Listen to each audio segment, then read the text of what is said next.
Good morning, all of you. Students, we are doing the chapter Electric Current and its Effect. In this chapter, we already discussed about the heating effect of electric current, the factors on which heating effect depend. Then we discussed about nichrome and tungsten, their properties, special features.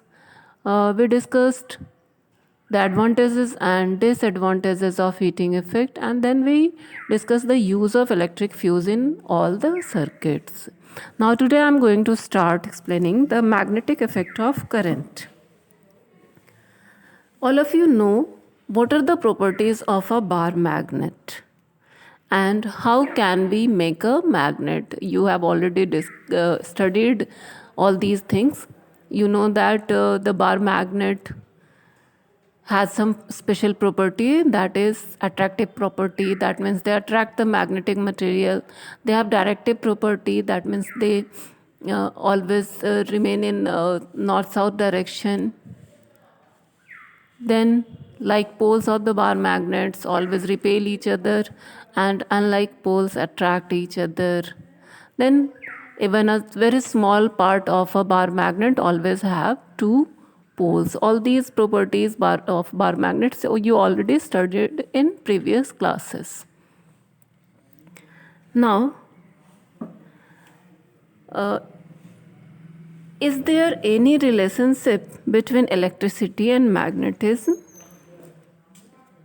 Yes, Hans Christian Ørsted was the scientist, and he was the first person to establish the relationship between electricity and magnetism. He observed that a current carrying wire can deflect a compass needle, and this deflection lasts as long as the current flows through the wire. We can show it by an activity also. We have to make a simple electrical circuit consisting of a long straight wire, a switch or plug key, a torch bulb, and a battery of 9 volts. Or you can use 6 cells of 1.5 volts also. Now we will hold a compass needle parallel to and over the wire. Now we will switch on the current for a short time only. We will observe that the current flows through the wire. The needle gets deflected. This shows that the current carrying wire can act like a magnet. We can do one more activity. We will have to take a piece of cardboard. We will insert a wire through its center perpendicular to the cardboard. Now we will sprinkle some iron fillings on the cardboard. We will complete the circuit and gently tap the cardboard.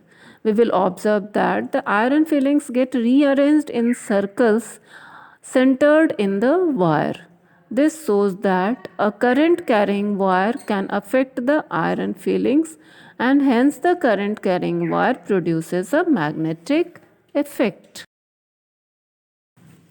We can now say that it is possible to produce magnetism without using magnet. A current carrying wire also acts like a magnet and produces magnetic effects, quite like a bar magnet. We call this phenomenon as the magnetic effect of current. The magnitude of magnetism produced by an electric current in a wire increases with an increase in the strength of the electric current and decreases as the distance from the wire increases. These are the two factors on which the magnitude of magnetism produced by an electric current in a wire depend. The first one, increase with an increase in the strength of the electric current. That means when the amount of the current which is flowing in the circuit or the wire increases, the magnetism will increase, and it decreases as the distance from the wire increases. Now the next thing is electromagnets. We often utilize the magnetic effect of current to make temporary magnets, and they are known as electromagnets. A coil of a large number of circular turns of insulated wire wrapped on a cylindrical core behaves like a magnet when an electric current flows through it. A coil of a large number of circular turns of insulated wire wrapped on a cylindrical core behaves like a magnet when there is flow of current through it. When the current is switched off, the coil loses its magnetism immediately. We call such a device as an electromagnet. The magnetic strength of an electromagnet can be increased by wrapping the insulated coil around a soft iron core. Number of wrapping, increasing the number of turns in the coil, and increasing the strength of the electric current flowing through the coil. These are the three factors which can increase the magnetic strength of an electromagnet. The first one, wrapping of the insulated coil around a soft iron core, increasing the number of turns in the coil, and increasing the strength of the electric current flowing through the coil.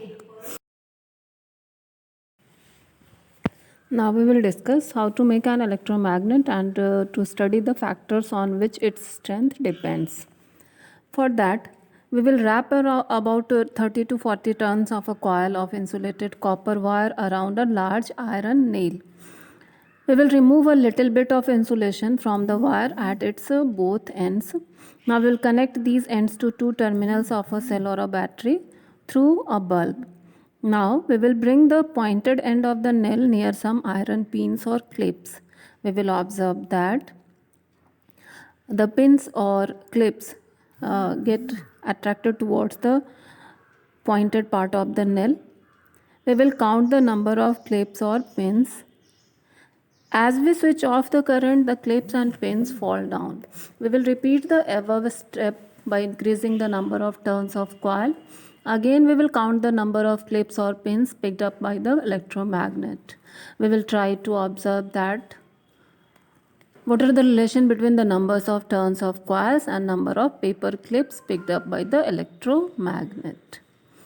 We will use a bunch of iron nails and wrap the coil on it, and we will observe that what is the difference between these two type of electromagnets. We will replace the battery and then we will repeat these steps by using a battery in place of a cell, and we will find difference between the number of iron nails picked earlier.